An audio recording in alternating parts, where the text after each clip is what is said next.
तू तैयार है? हाँ भसड़खोर, मैं तैयार हूँ।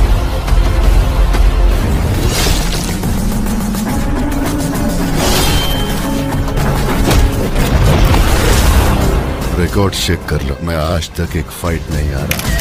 ধানুষের ফিল্ম রায়ান বক্স অফিসে ধামাকাদার কালেকশন করে ফেলেছে। তারপর হলিউডের ফিল্ম ডেডপুল অ্যান্ড ওলভেরিনি ফিল্মটা বক্স অফিসে সম্পূর্ণরূপে রেকর্ড ব্রেকিং ছিল। জি হ্যাঁ গাইস, এখন অবাক হয়ে যাবার বিষয় হচ্ছে প্রভাসের কালকি ফিল্মটা বক্স অফিসে এখনো ফাটাফাটি আয় করে যাচ্ছে। সবকিছুই জানবো এই ভিডিওতে, আপনারা শুধু ভিডিওটার সাথে থাকুন। প্রথমে জানবো প্যান ইন্ডিয়া সুপারস্টার প্রভাসের কালকি ফিল্মটার বক্স অফিস কালেকশনের সম্পর্কে। ফিল্মটা আজকে সিনেমা হলে 32 দিন কমপ্লিট করেছে। গাইস, এই ফিল্মটা তো সাউথ, হলিউড, বলিউডের বড় বড় ফিল্মের লাইফ টাইম কালেকশন মাত্র এক মাসের মধ্যে ধুলোর সাথে মিশিয়ে দিয়েছে। জি হ্যাঁ গাইস, এখন বলিউড, হলিউড, সাউথের অনেকগুলো নতুন নতুন ফিল্ম রিলিজ হয়েছে, বাট তারপরেও ফিল্মটার কালেকশন থামার নামই নিচ্ছে না। হ্যাঁ গাইস, ফিল্মটা প্রথম হপ্তাতেই ওয়ার্ল্ড ওয়াইড 783 কোটি রুপি কালেকশন করে প্যান ইন্ডিয়া সুপারস্টার প্রভাস নিজের নামে একটা ইতিহাস বানিয়ে ফেলেছে। গাইস, ফিল্মটার আজকের ওয়ার্ল্ড ওয়াইড কালেকশন দেখা গেলে ফিল্মটার স্ক্রিন সিনেমা হলে আগের থেকে অনেকই কম হয়েছে, কারণ এখন হলিউড, বলিউড, সাউথের অনেকগুলো নতুন ফিল্ম রিলিজ হয়েছে, সেই জন্য স্ক্রিন সবই সিনেমা হলে কম হয়েছে। বাট তারপরেও যেসব সিনেমা হলগুলোতে ফিল্মটা চলছে বেশিরভাগ জায়গায় হাউসফুল হতে দেখা যাচ্ছে। হ্যাঁ গাইস, আজকে 32 দিনে ফিল্মটা ওয়ার্ল্ড ওয়াইড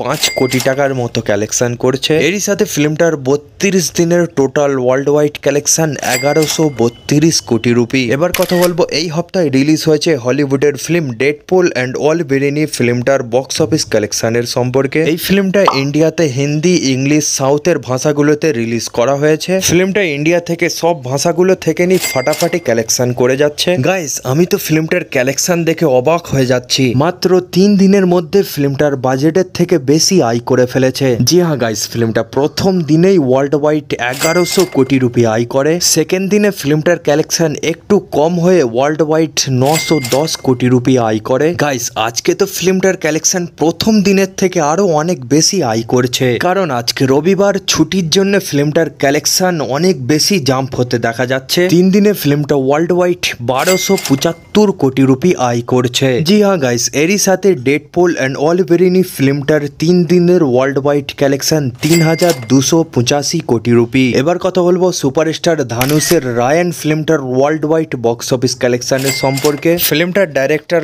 ধানুষই নিজে, এটা তার ক্যারিয়ারের 50 নম্বর ফিল্ম। ইন্ডিয়াতে হিন্দি, তামিল, তেলুগু এই 3টে ভাষাতে ফিল্মটাকে রিলিজ করা হয়েছে, বাট হিন্দি মার্কেটে ফিল্মটা সেরকম একটা কালেকশন করতে পারেনি, কিন্তু সাউথ ভাষা থেকে ফিল্মটা বাম্পার কালেকশন করেছে। জি হ্যাঁ গাইস, ফিল্মটা প্রথম দিনেই ওয়ার্ল্ড ওয়াইড 18 কোটি রুপি কালেকশন করে। সেকেন্ড দিনে ফিল্মটার কালেকশন একটু নিচে নেবে, ওয়ার্ল্ড ওয়াইড 16 কোটি রুপি করে। বাট ফিল্মটার 3 দিনে কালেকশন অবাক হয়ে যাবার মতো, কারণ দর্শকরা ফিল্মটাকে ভালো রিভিউ দিয়েছে। হ্যাঁ গাইস, ফিল্মের রিভিউ ভালো হলেই বাম্পার কালেকশন করে। যাই হোক, ফিল্মটা আজকে 3 দিনে ওয়ার্ল্ড ওয়াইড 19 কোটি রুপি কালেকশন করছে। এরই সাথে ধানুষের রায়ান ফিল্মটার 3 দিনের টোটাল ওয়ার্ল্ড ওয়াইড কালেকশন 53 কোটি রুপি। ফিল্মটার বাজেট 100 কোটি রুপি। 3 দিনেই ফিল্মটা বাজেটের থেকে অর্ধেকের বেশি কালেকশন করে ফেলেছে। তো গাইস, আপনাদের এই 3টে ফিল্মের মধ্যে কোন ফিল্মটা বেশি ভালো লেগেছে অবশ্যই কমেন্ট করে জানাবেন। আর এইরকম বক্স অফিস কালেকশন আপডেট জানার জন্য আপনাদের চ্যানেল বাংলা রিভিউকে সাবস্ক্রাইব করে আমাদের পাশে থাকবেন।